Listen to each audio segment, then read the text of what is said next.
I wanted to make a new video to show you some of the most useful tools which I sell on the website. Most of these are tools which I use every day when I'm doing customer installs or when I'm fitting sound into my own models. They're all really useful and they're not particularly expensive.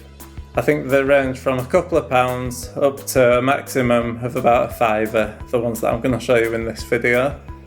Using the right tools makes a job quicker and easier, and it often gives you neater results too.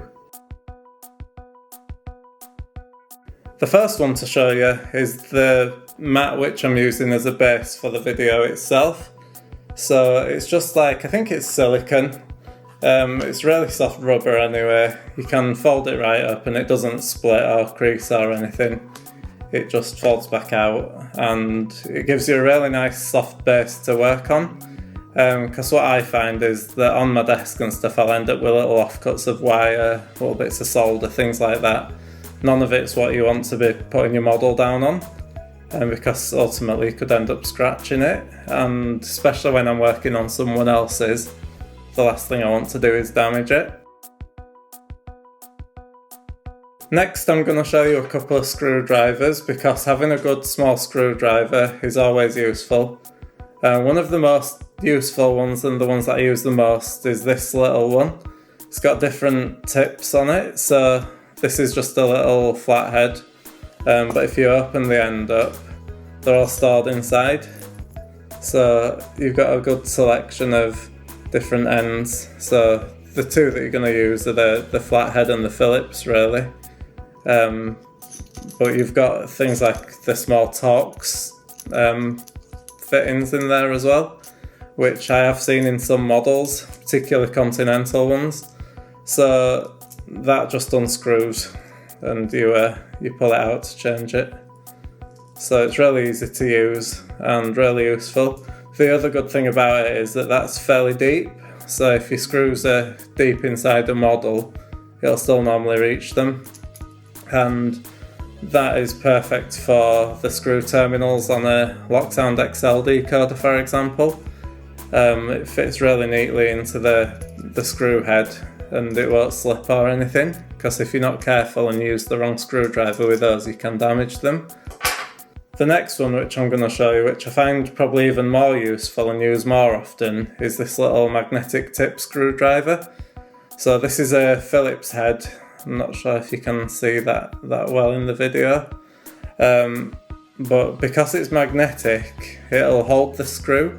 So when you're taking them out, and some models are worse than others, but if you think of something like a Bachmann Class 70 or a Bachmann Class 24, where the screws are really buried deep inside the bogies, you can unscrew them with this and pull them out. You've got an even longer reach with this one in terms of the length of the screwdriver. What you want to avoid is things with like big thick plastic here, because you're not going to be able to go deep inside the model, and often you do need to. But yeah, magnetic end on this one, like I say, so it'll hold your screw, so you can either hold it to pull it out or you can hold it to put the screw back in, and it just makes it easier when you're working with tight spaces. Really useful. I honestly use one of these every single day and I couldn't be without it. The other thing that's useful to have with this screwdriver is this little magnet. So it's encased in plastic to make it nice and neat, but you just rub your screwdriver on here and that will make it magnetic again. So if it's starting to stop picking things up, rub it on that and it'll make it good as new again. The next type of tools to look at is the prizing tools. So these are really good for helping you get the body off locos. Obviously some locos have really tight fitting bodies where you have to undo clips.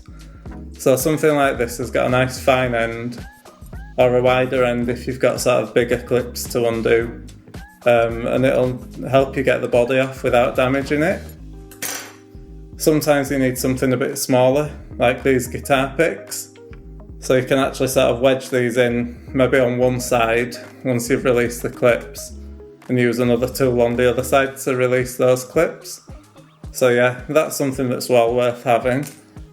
But I actually sell a pack of different size tools. So with these, you've got different shapes and sizes, with different ends. So you'll probably find that there's sort of different uses for different ones. Like for example, a little point. Sometimes it's handy to have something that's just a fine point. But they're all plastic, so they're not going to scratch anything. So they're good to have just for general sort of removal of bodies, and there's probably other things on the layout that you might use them for. Once you fit in your decoder, it's really useful to have one of these. It's like a electronic component puller. So it's made of metal, it's kind of like tweezers, but with hooked ends. But you can sit that around your decoder and pull it off, and because it's rubber, you've got good grip on it. So it makes it really easy to hold a decoder and pull it straight up. Because one of the problems people have with decoders is if it's hard to sort of get your hands in to hold it, you can really easily pull one side up before the other and end up bending the pins on the socket. But if you use one of these and pull straight upwards, I've never damaged a socket when I've done it that way. It's good for the blanking plug, but it's also good for the decoder itself. So it's no use for putting them back in, but usually it's pulling them off where you're going to do the damage. So I find that really useful to have. The next useful tool, and another one that I use almost daily, is these little side cutters. These are really sharp and they're good for small wires and delicate work. So as well as cutting wires, I also use them for stripping. So I know you can buy dedicated strippers, but I just find these nice and small, easy to use. So I can just take the ends of the wires off. And obviously I'm changing speakers and stuff all the time, or putting new speakers on decoders. So it's another tool I couldn't live without.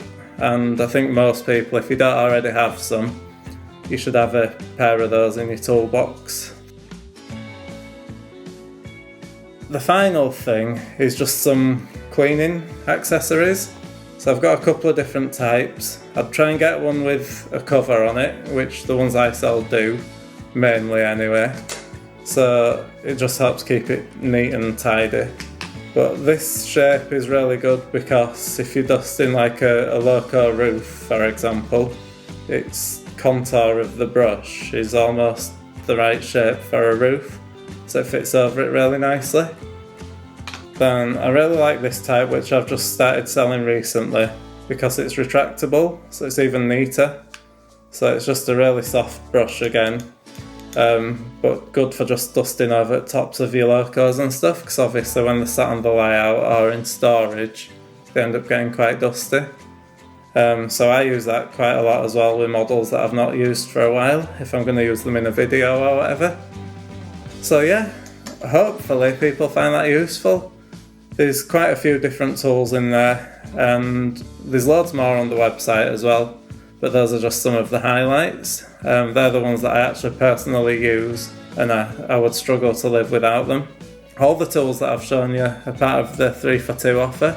So for example, if you bought 9 of them, you'd only pay for 6. Add as many as you want to the basket and the website will automatically deduct them. But yeah, hopefully that's a useful video for people. If you've enjoyed the video, please leave a like, and if you don't already subscribe to the channel, please do that too.